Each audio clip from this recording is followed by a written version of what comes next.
Hi, Michael Kass. Welcome to Video Mojo. Thanks, John. It's good to be back. It's great to see you. And actually, we'll put two links in the show notes to the previous two collaborative conversations that Michael and I have had. And now we're doing a three-part series on the three pillars of a vibrant video presence: humanity.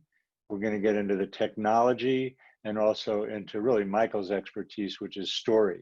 But today we're talking about pillar one, which is humanity. And I guess it's a nice follow-on on the last episode of Video Mojo that I did, which was about the number one mistake that people can make, which is getting lost in the money and not realizing that online communications and community building and business building is fundamentally about relationships. And what could be more fundamental than relationships, right? Exactly. Well, and especially now where in a lot of parts of the world, people are still physically isolated from each other. It feels like I'm just noticing what I'm responding to in both video meetings and also video marketing. It's not this kind of thing. It's not, hi, everybody, I'm Michael Kass, and I'm here to tell you about the three things that you need to be like whatever makes me want to vomit, right? Whereas what I find myself craving is somebody who just says, hey, I'm human, you're human, let's be in relationship. Oh, and if I'm an entrepreneur and I have a service, by the way, this thing that I'm passionate about providing could be really useful for you, right? It's a totally different way, instead of centering the transaction, to center the relationship and the humanity.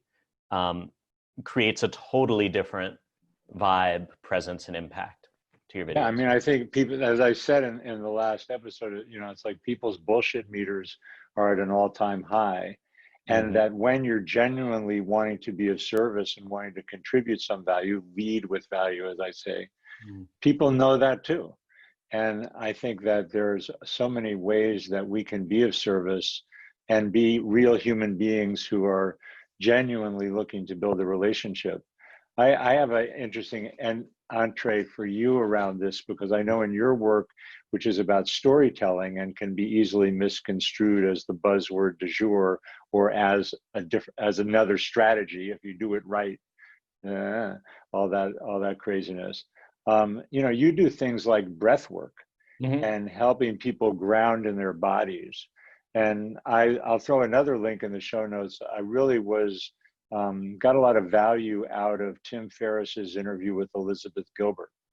And she talked in there in particular about the difference between knowing something in your body versus figuring it out in your brain. And I think that that's also one of the qualities of being human. And a vibrant video presence comes from, I think, being more in your body as opposed to figuring out intellectually a strategy. Yeah, and even energetically, if we're talking about presence on camera, if all of my focus is just energetically here, because this is all you can see in the frame, maybe here, I'm missing approximately 2/3 of my body, right? And you, as the viewer, can tell. Like even if you're not conscious of it, you can tell if my breath is in my chest. You can tell if I'm disconnected and I'm a floating head. So things that I do before a webinar or something like this is I will like literally just hit my body just to wake it up and say like, oh, right, I have this whole, right, oh, I've got all of these nerve endings everywhere. And what happens when people see that is they'll start to relax as well, right? If I show up and I consciously just breathe into my belly and I let my weight settle and I consciously slow down both the speed of my words and also the speed of my body, then that gives you, as the person I'm in relationship with, the opportunity to do the same thing, right? And your body will start to respond. Because, talking about humanity, it's not just our humanity, it's recognizing that most of the people that we are in interaction right now, their nervous systems are totally jacked up.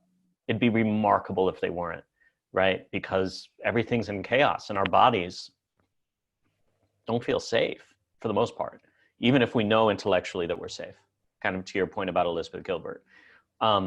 So even taking 30 seconds before getting on a video call or before recording, just like you're doing now, right? It's letting the breath sink in, letting the body wake up.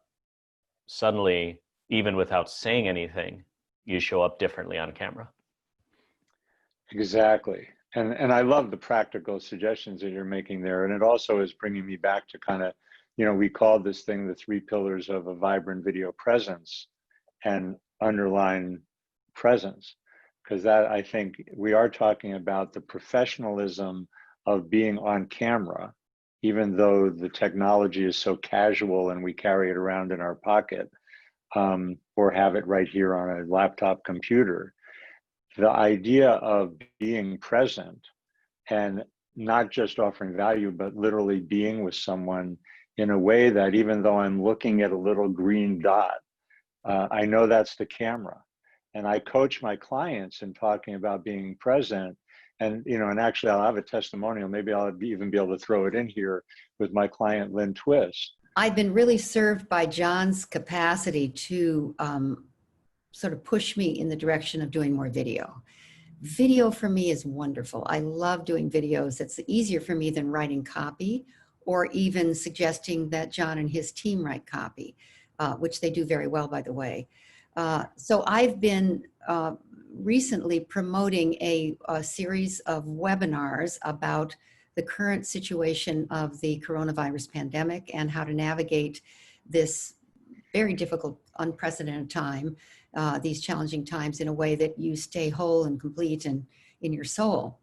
And these webinars were something I really hadn't done before, but we kind of put it out there, we being with ComBridge's help and John's help, put it out there. And the first webinar, we had the capacity for 100 people on our particular platform that we used, Zoom, and our Zoom account, and we had 1,000 people register. So it sort of got me to get that doing video messaging over the internet to get people to come to a webinar was the way to go. And those webinars, of course, we expanded our capacity, then bought a better Zoom account so that we can accommodate more people.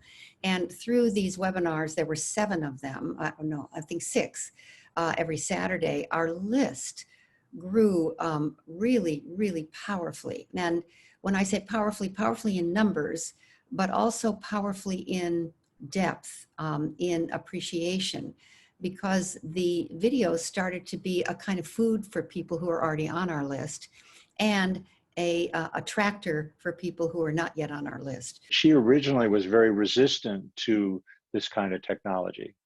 And, she's used to being in front of a room and getting the human feedback that comes from being in the room with the bodies.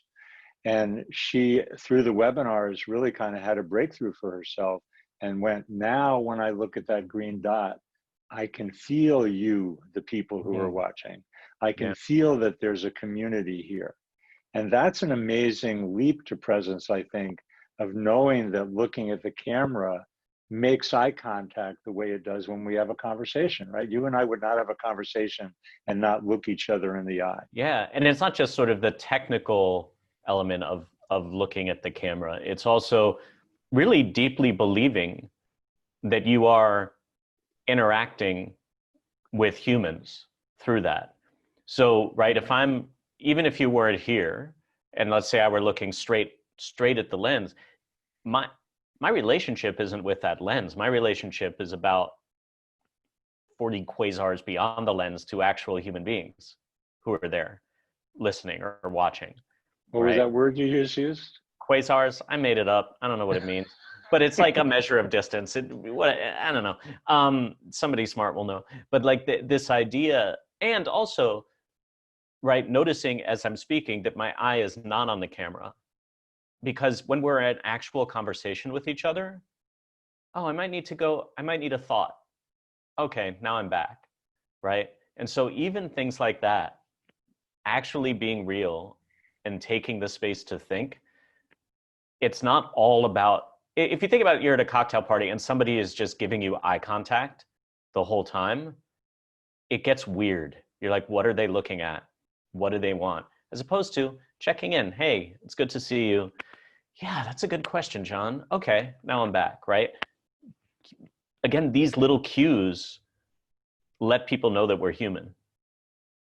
Yeah, we were both on a webinar this week with Andrea J. Mm-hmm. One of the things that I really appreciated about it was she does have this ability to engage with the group and to kind of be personal and to play and relax and, you know, look at being engaging as a person, right? Yeah. As a presenter, a very accomplished speaker on stages who's now actually, I think, getting more intimate and making a different kind of presence and connection than most people have the awakeness to do. But for those of us who are intending to invest in our careers as speakers, in our businesses using speaking as a tool, asking yourself how you will hold the attention of your participants is the key. It's the thing that leads to increased engagement, increased conversion, increased emotional connection, word of mouth because you were so darn awesome. So how are we going to do this? Energy. Are you projecting? Are you projecting at the same level all the time and there's no difference and you can't tell if you're at the beginning or the middle or the end and is this person going to finish presenting and when is she going to take a breath and are there any dynamics? What's true of our favorite TV is that it holds our attention, and using hand gestures, making sure we're aware of the box that we're in, changing it up, right? Like getting up and standing up and perhaps having a flip chart if you're me. Advanced, if you're really into the keynote side of things, which I know some of you are, you might have a multi-camera shoot, okay? But for many of you, you're going to do super duper well if you'll only think about what does this one box look like? All of these things that, you know, as human beings, we kind of do unconsciously, but there can be a thing that happens when we get on video where all of a sudden everything becomes like this. There are so many coaches, I won't name names, who do Facebook ads where they're like, hi, everybody, I'm this person, and my voice is like this all the time. Isn't that fun? And you're like, no, it's not. It's not fun at all, right? Where are the opportunities to create variation in our body and our voice and our gesture that can draw people in? That's great, Mike. I think that we've done a really good job of giving some very practical examples of ways that people can be more present, be more human, be more in their bodies. Anything else that you think we should say as a recap? Like, hopefully you have takeaways that you can use to be more present. Mm-hmm. And anything you want to throw in, or I'm going to just a last reminder is like the breath is your best friend. So if you find yourself nervous or you find yourself feeling disconnected, you can always just take a beat, breathe, release it, and then come back to humanity and back to relationship. Yeah, I really like breathing all the way down into the bottom of my core. Mm-hmm. And I notice when I do that, because I don't normally, it's like I do it when I'm doing yoga, but even in life, to take the time to breathe all the way down to the bottom and let it come all the way back up is not my normal breath. And it actually brings me more present. And that, I think, helps me be more present in this moment. Absolutely. So that's pillar number 1. We'll be back in the next episodes with pillar 2 about the technology of having a more vibrant video presence. And then we'll talk about story and how we speak about who we are and what we're doing and where we've been and where we're going and all of that. Thank you, Michael. You're a wonderful collaborative partner. And we're also, I think, modeling something which is a new lesson for me, that the collaborative conversation really is powerful. And we'll see how this goes. Maybe Video Mojo has made a pivot. Ooh, a pivot. Wow. You know, yeah. Thanks, John. It's so funny. Yeah, I love these conversations so much. So yeah, thanks for the idea. Yeah, you're a great friend and a great partner. So thank you all for watching. And as always, for your kind attention, and we'll see you next time.